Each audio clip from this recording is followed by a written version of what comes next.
Alright, so in 4.1 we're moving on to something totally different. We're going to look at angles today. So we're going to look at angles in a coordinate plane, angles in a circle, and just angles. So like the first 15-ish slides here are really just vocab words and getting used to like the terminology, what we have to do. So here we have an angle is determined by rotating a ray about its end point. The starting position of the ray is the initial side of the angle, and the position after the rotation is the terminal side. So we start here at the initial side, and we end up at the terminal side, and this is our angle. So initial side is where we start, terminal side is where we end.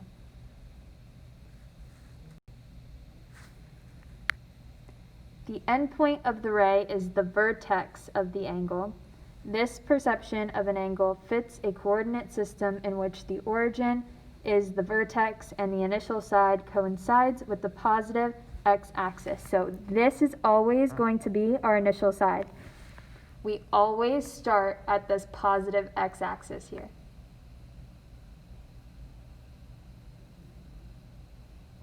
So this would be an angle in standard position. So super important, we always start at this point here, this line here, so the positive x-axis. And then our angle would be from the initial side to the terminal side.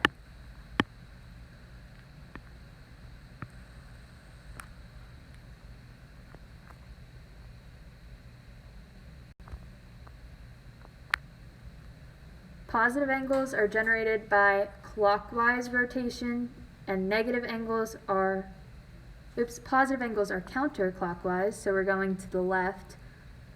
Negative angles are clockwise, as shown. So just think, we start at the positive x. This would be positive here, so these are in the positive direction, counterclockwise. We go negative when we go below, this would be in the negative direction, so this is clockwise in the negative. So this would be a negative angle when you go below, positive angle when you go above.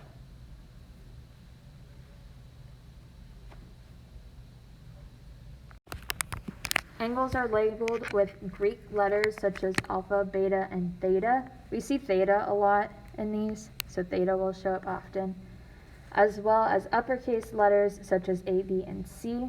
In figure 4.4, note that angles alpha and beta have the same initial and terminal side. Such angles are coterminal. So looking at just this first one to the left, alpha is talking about this angle here. Beta is talking about the one below, so this negative angle down here. So these are two different angles, but they have the same initial side and the same terminal side, so they are called coterminal. So even though they're two different angles, they're coterminal because they have the same initial and the same terminal.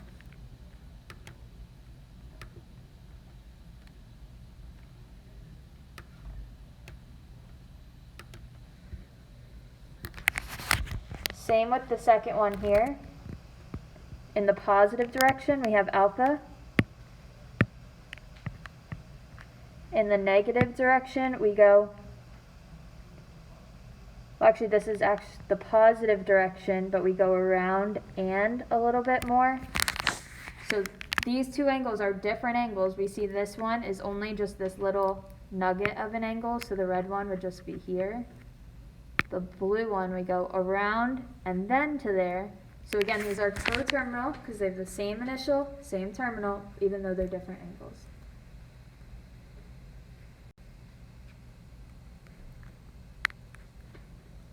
Next, the measure of an angle is determined by the amount of rotation from the initial side to the terminal side. One way to measure angles is in radians.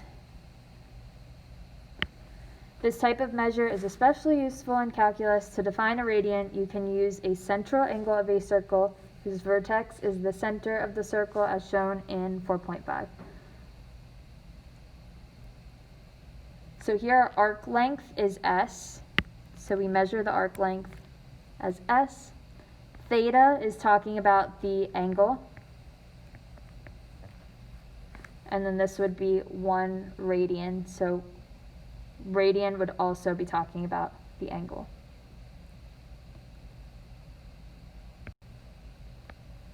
So the definition of a radian: 1 radian is the measure of a central angle theta that intercepts an arc S equal in length to the radius r of the circle. Algebraically, this means that theta is equal to S over r. So S is the arc, r is the radius, and theta is the angle, and it's measured in radians.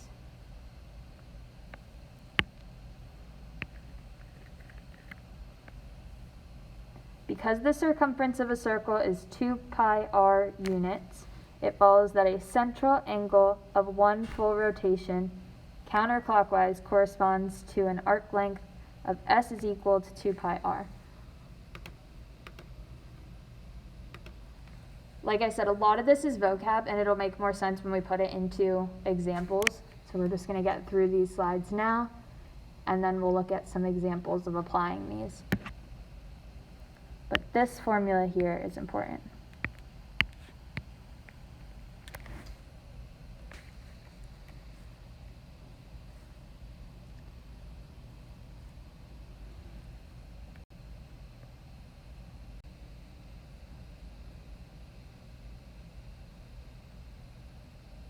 We're going to skip the next slide.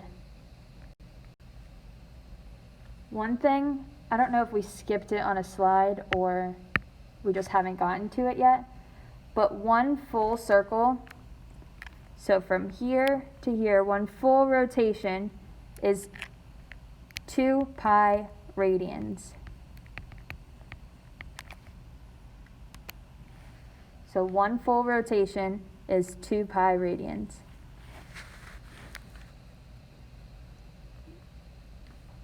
Questions involving radians often show up on the SAT, and in that little formula sheet in the beginning of the section, one of the little notes that it gives you is 360 degrees is 2 pi radians. So 360 degrees would be 1 full circle, 2 pi radians is 1 full circle.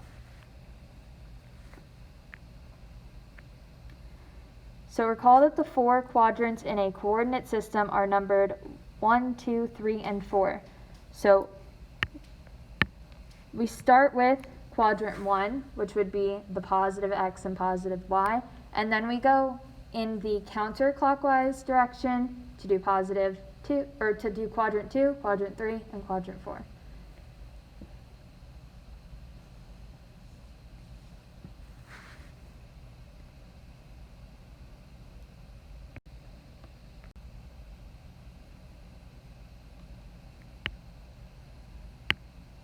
So here we go back to our coterminal angles. 2 angles are coterminal when they have the same initial and same terminal side. For instance, the angles 0 and 2 pi are coterminal, as are the angles pi over 6 and 13 pi over 6. A given angle theta has infinitely many coterminal angles. For instance, theta is equal to pi over 6 is coterminal with, we would have this little formula here.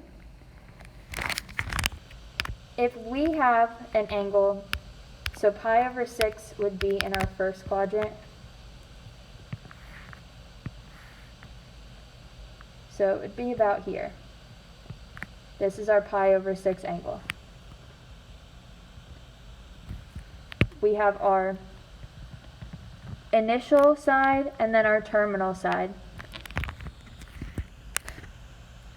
Every time we add 2 pi to this, we get a different angle, but it's a coterminal angle to this angle. So if we start here and go around, so this would be 2 pi plus pi over 6. This would be coterminal because we have the same starting and the same ending. we could go around 2 times. So if we start here, go around, and then there, this would also be coterminal. So we can just keep adding 2 pi as many times as we want, and all of these times would be coterminal.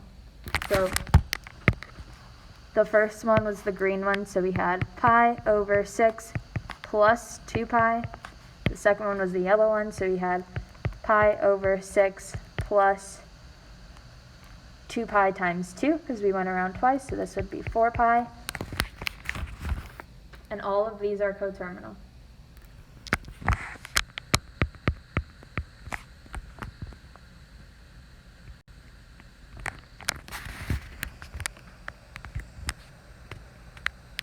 So for the positive angle, anytime we have a positive angle, so here we have 13 pi over 6, to get the coterminal angle, we would subtract.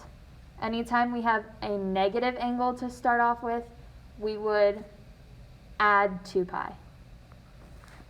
So for positive angles, we subtract. For negative angles, we add. So here we start off with 3 pi over 6, we subtract 2 pi, and we get the terminal angle of pi over 6.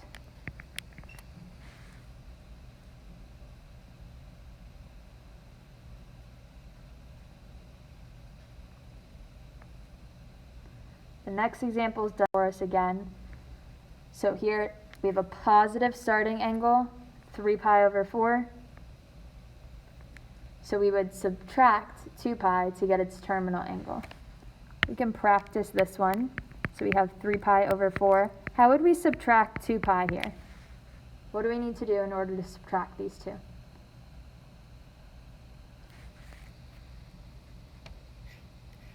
Make it a fraction. Make it a fraction. How do we make 2 pi a fraction?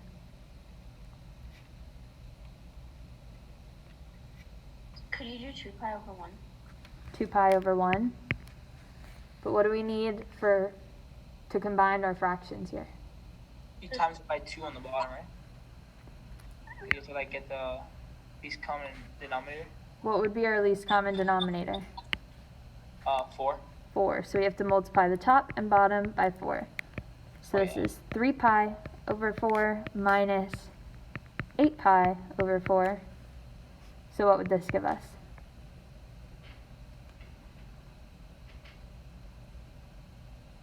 Negative 5 pi over 4. Negative 5 pi over 4.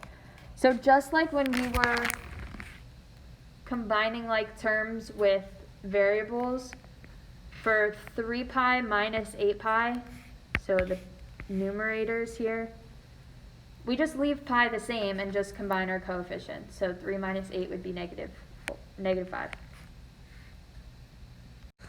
For a negative angle, we add 2 pi. So when we have a negative angle, we add 2 pi to get the coterminal angle. So we have negative 2 pi over 3 plus 2 pi. How would we combine our fractions here? Times by 3. Times the top and bottom by 3. So this would be negative 2 pi over 3 plus 6 pi over 3.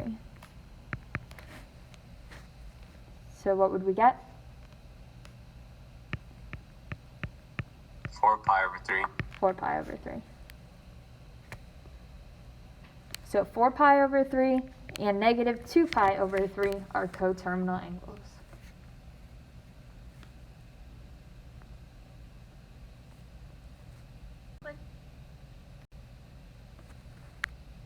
Wait, can you go back? All right, another way we can measure angles is in terms of degrees. So degrees is what we're familiar with, what we've done in the past to measure angles.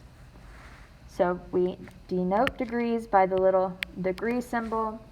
A measure of 1 degree is equivalent to a rotation of 1 over 360, because there's 360 degrees in a circle. So 1 degree would just be 1 out of 360. To measure angles, it's convenient to mark degrees on the circumference of a circle as shown in the figure here.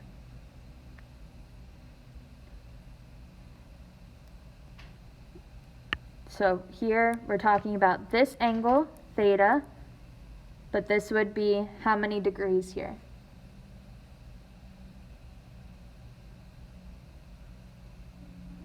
.45.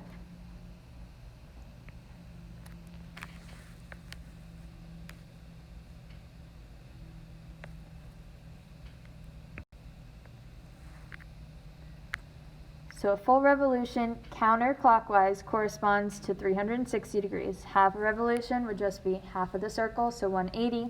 A quarter would be 90, and so on. Because 2 pi radians corresponds to 1 complete revolution, degrees and radians are related by the equations 360 is equal to 2 pi radians, and 180 is equal to pi radians.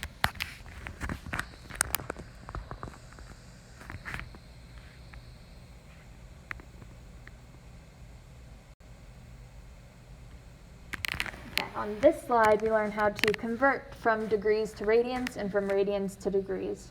So a lot of people like working in degrees better than radians because sometimes it's easier to see the measure of pi over 6. Then it's easier to see what this would be in degrees than it would be in radians. So pi over 6 would be 30 degrees. You guys can visually see that a 30-degree angle looks like this, but it's kind of harder to see that an angle of pi over 6 radians looks like this. So to convert degrees to radians, we multiply by pi over 180.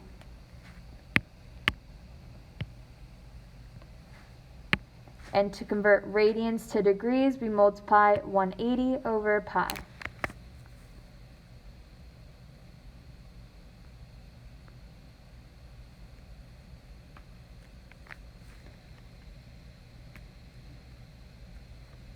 So these two are super important here.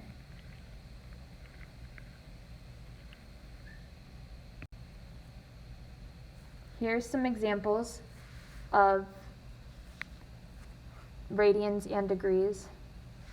I think the next slide we actually have some where we can work out. Yeah.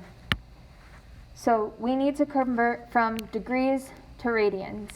So what do we need to multiply by 135 to convert this to radians?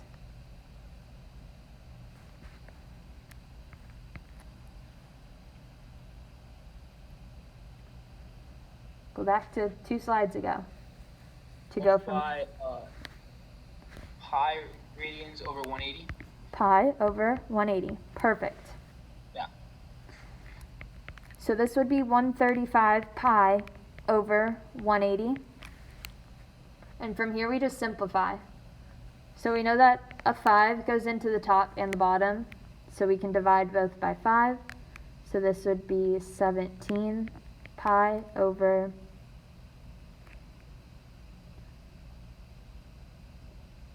no, this would be 27, my bad.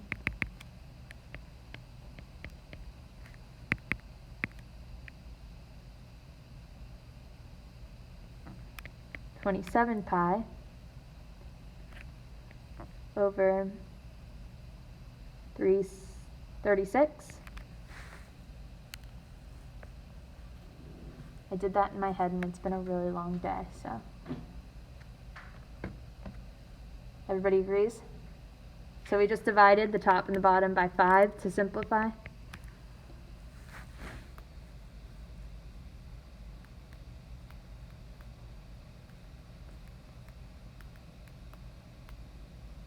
Okay, yes. We can simplify this more. We know that 3 goes into both of these. So divide the top and the bottom by 3. So now we have 9 pi over 12. And then we can divide this even more. Top and the bottom by 3, so this would be 3 pi over 4. So 135 degrees is the same thing as 3 pi over 4 radians.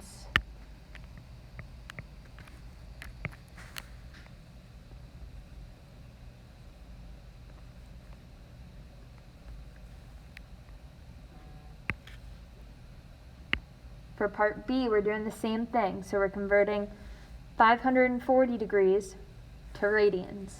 So what do we need to multiply to get this to be in radians? Pi over 180. Pi over 180. So we have 540 pi over 180. Again, we just need to simplify. So this would be 54 pi over 18. 6 goes into both of these. So 9 pi over 3. And then 3 goes into both of these, so this would be 3 pi.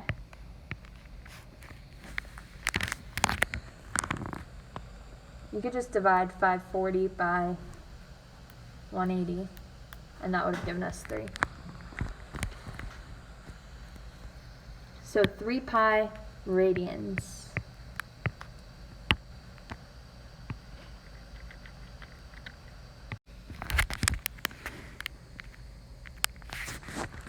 Okay, next, two positive angles, alpha and beta, are complementary when their sum is 90. And then again, we have two positive angles are supplementary when their sum is 180. So this, you guys should remember from geometry. Complementary, they add up to 90. Supplementary, add up to 180. I always think super is the bigger one, so supplementary is 180.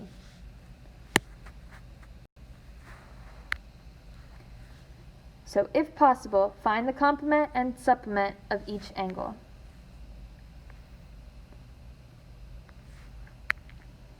So we can do for part A, we can say 72 plus some number x is equal to 90. This would give us our complementary. So first I'll find the complementary number. We would subtract 72 on both sides. And x is equal to 18 degrees.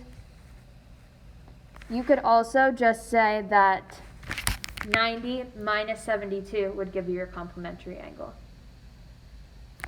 So you could do it either way. If you wanted to set it up as an equation, or you could just say 90 minus 72 would give you 18, so then that would be your complementary angle.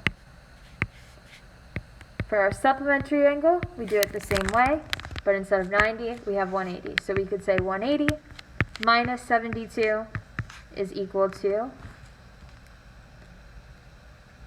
what? 108. So our supplementary angle would be 108 degrees.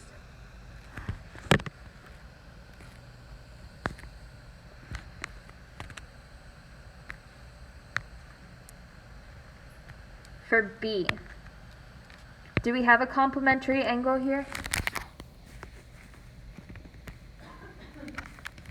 No. No, because on the last slide, it said that both of our angles have to be positive. So we can't add a positive number to 140 and have it equal 90. So we have no complement here. Next, for our supplementary angle, we would just say 180 minus 148 is equal to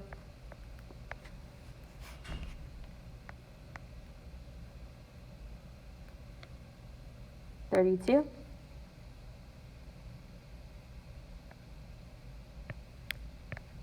Degrees.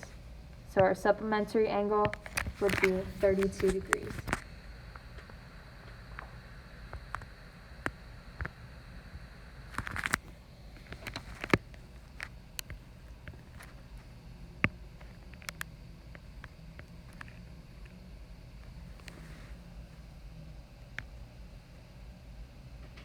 Okay, next for C.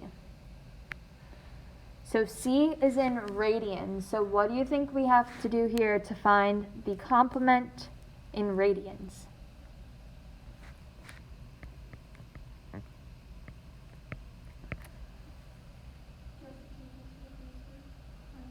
We could, but we don't need to. Because if we change it to degrees first, we would have to change it back to radians, which would just be like 2 extra steps in what we would need.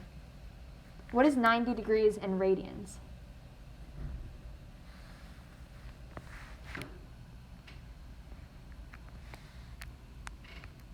Pi over 2. So if, yeah, pi over 2. Perfect. So the complement would add up to pi over 2. The supplement in radians adds up to pi. So here, for our complement, we could say pi over 2 minus 2 pi over 5.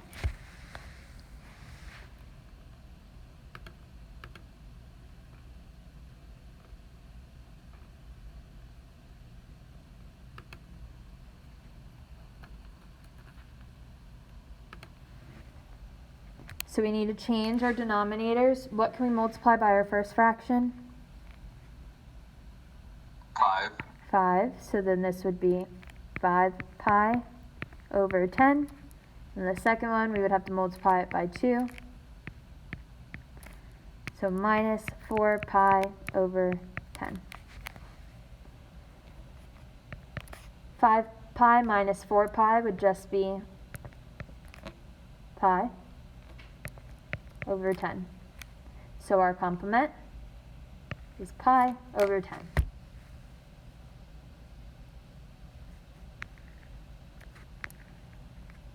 Now for our supplement. How would we find our supplement here?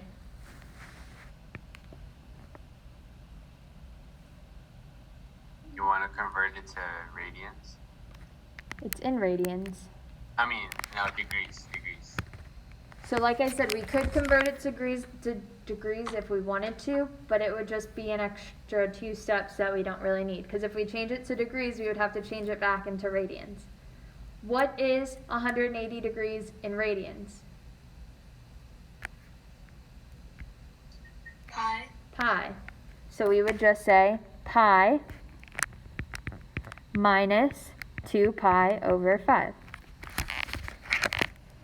So we would need to multiply the top and the bottom here by 5 and subtract. So 5 pi minus 2 pi would be 3 pi over 5. So this would be our supplement.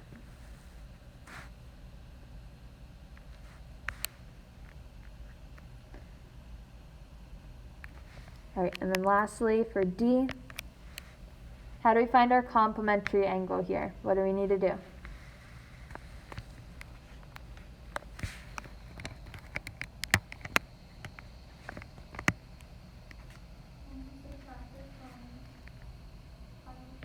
Perfect. Pi over 2 minus 4 pi over 5. Again, we need to multiply the top and the bottom of the first one by 5, so this would be 5 pi over 10. And we multiply the top and the bottom one of the second by 2. So 8 pi over 10. Subtract, this would give us negative 3 pi over 10. Is this our complementary angle here? No. No, why not? Because Wait, no, it is a thing. It's all simplified. 3 pi over 10. Can our complementary angle be negative? Oh. no. Nope, so we have no complement here. No complementary angle for D. Now let's find our supplementary angle. So what do we need to do to find our supplementary angle? Pi minus 4 pi over 5. Perfect. Pi minus 4 pi over 5. Multiply the top and the bottom of the first one by 5. And then subtract. So 5 pi minus 4 pi would just be pi over 5. So this would be our supplementary angle.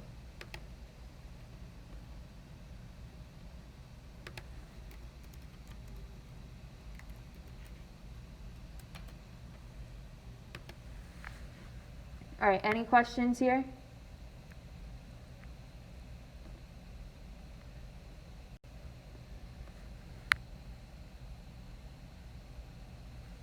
Next, we're going to look at linear and angular speed. So the radian measure formula, we went over this on like the fourth slide. Theta is equal to the arc divided by radians, can be used to measure arc length along a circle. So for a circle of radius r, a central angle theta intercepts the arc length s by this given formula. S is equal to pi times theta. So this would be the length of a circular arc, where theta is measured in radians.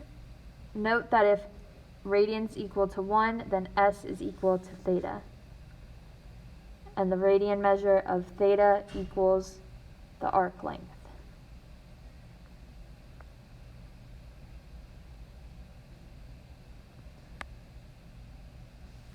So if our radius is 1, then S is equal to theta. So they would be the same.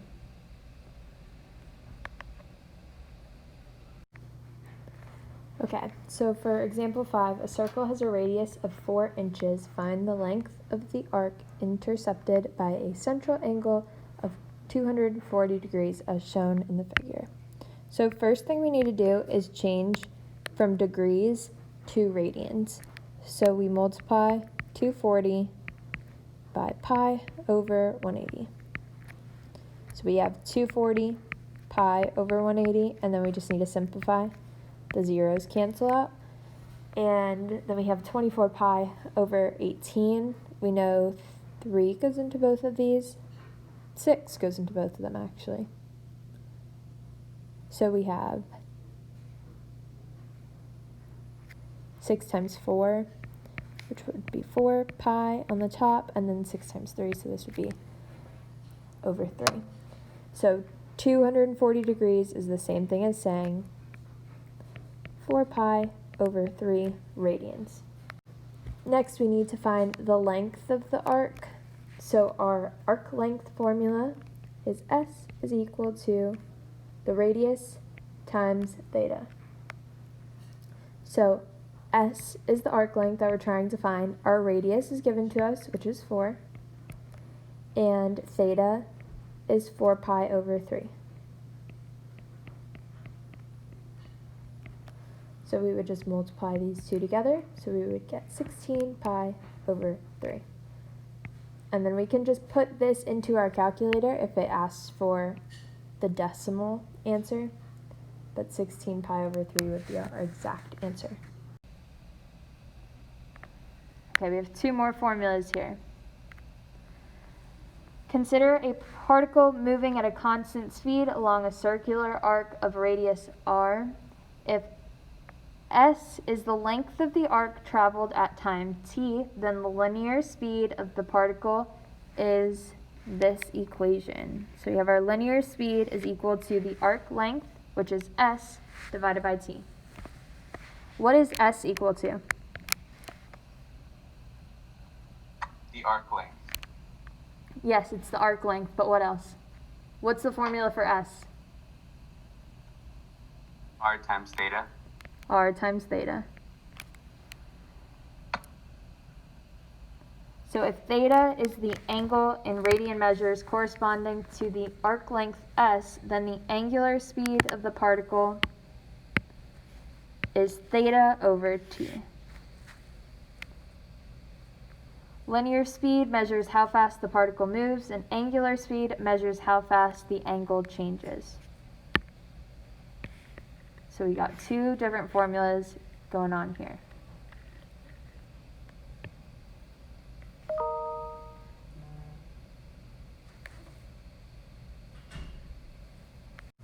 So for example 6, we need to find the linear speed. So we know our linear speed formula is arc length over time,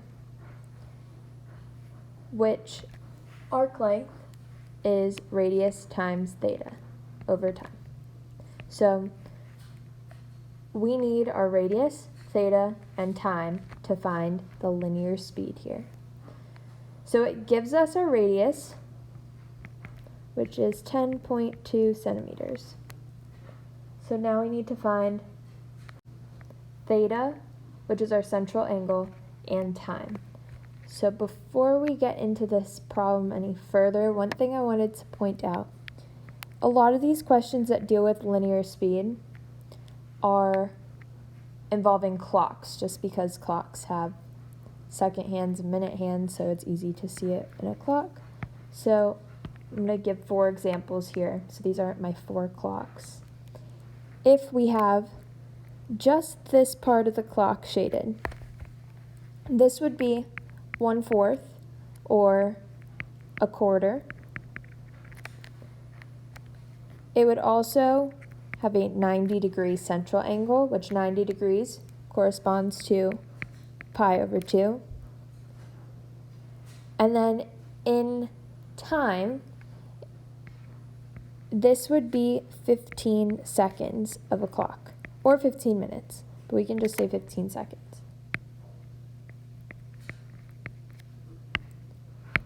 And the next one, if we had half of it shaded, this would be 1/2.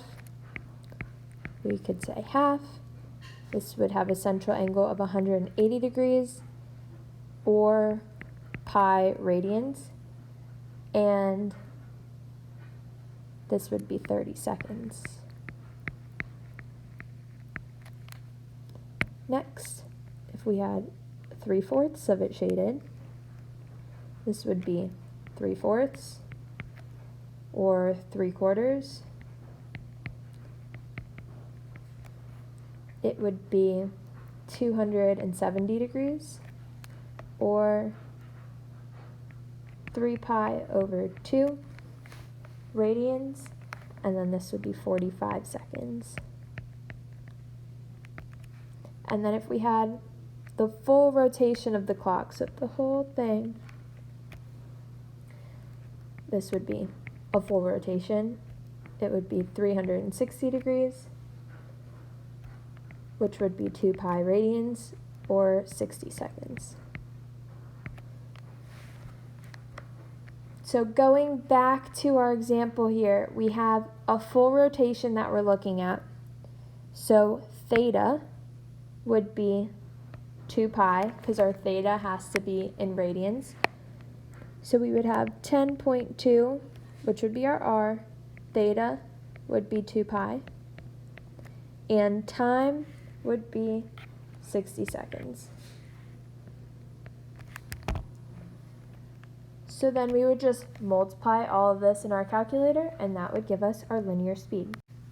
So our linear speed here would be 1.068 centimeters, since our radius was given to us in centimeters, per second.